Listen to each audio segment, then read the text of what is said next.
Baik, Bung Pratama, tadi Bang Herik menyatakan mungkin kendala utama yang akan dihadapi adalah soal akses internet yang masih belum merata mungkin di beberapa daerah, di beberapa TPS. Nah, seberapa yakin Anda dengan Sirekap dan teknologi yang sudah disiapkan oleh KPU ini dalam perhitungan suara untuk mencegah kecurangan? Ya, memang infrastruktur internet menjadi salah satu kendala, tetapi itu sebenarnya nggak ada masalah karena sistem Sirekap ini bisa memfasilitasi kondisi device-nya online ataupun offline gitu. Jadi kalaupun offline pun nggak ada internetnya, ketika nanti dibawa ke petugas kecamatan untuk verifikasi ada internet, baru diupload di situ. Sebenarnya nggak ada isu sih kalau masalah itu ya gitu karena memang ini didesain supaya bisa bekerja di semua tempat di seluruh wilayah Indonesia dengan berapa 823.220 TPS begitu yang nanti petugas KPPS ini menggunakan perangkat HP pribadinya untuk melakukan foto. Sebenarnya concern saya sih nggak di situ ya. Concern saya adalah ini orang-orang KPPS ini menggunakan handphonenya masing-masing. Yang kita tidak tahu di handphonenya itu isinya apa. Kemudian apakah ada malwarenya, apakah ada permasalahan keamanan dan lain-lain begitu. Yang kalau misalkan digunakan ada malwarenya, kemudian ternyata dia menularkan ke dalam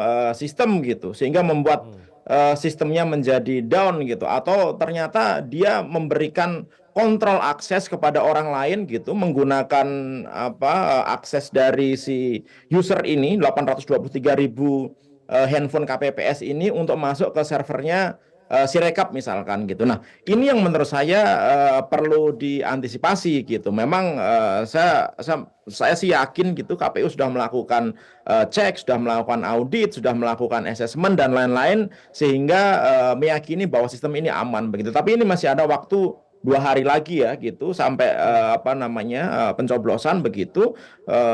KPU menurut saya perlu setiap saat gitu ngecek lagi gitu karena saat ini KPU menjadi target serangan yang paling seksi gitu, bukan hanya di Indonesia tapi di seluruh dunia gitu, karena ini adalah sistem pemilu yang terbesar gitu di dunia gitu, sehingga semua orang gitu penjahat-penjahat cyber itu berusaha untuk merusak KPU, menyerang KPU, memodifikasi data KPU begitu. Yang ini adalah tugas berat gitu. Oleh karena itu memang kita gitu sebagai warga negara Indonesia menurut saya perlu nih gitu berpikir bahwa ya udahlah, kalau misalkan sistem KPU ini diserang dari banyak tempat, ya yang bisa nyerang ya cobalah direm dulu gitu misalkan, walaupun itu susah kita omongkan gitu. Tetapi yang paling penting adalah bagaimana KPU bisa membuat sistem pertahanan yang cukup kuat, misalkan menggunakan anti DDoS yang cukup, web application firewall yang cukup begitu, dan Oke, oke. server-server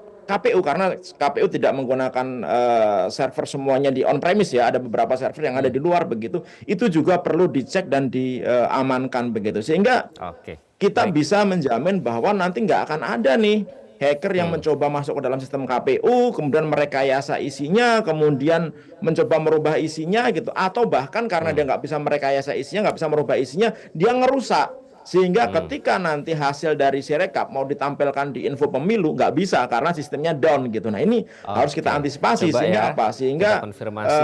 KPU ini Hmm. memang menjadi satu-satunya institusi yang menjadi acuan seluruh masyarakat Indonesia untuk Oke, mengetahui hasil pemilu yang resmi dan sah begitu. oke. Sehingga Kita coba tanya langsung, jangan kita sampai konfirmasi nanti Bang gitu Pratama ke informasi-informasi KPU yang terlebih dahulu. disampaikan Ya, Mas ternyata Idam. berubah berbeda dengan hasil perhitungan Hmm. manual gitu. Jelajahi cara baru mendapatkan informasi. Download Metro TV Extend sekarang.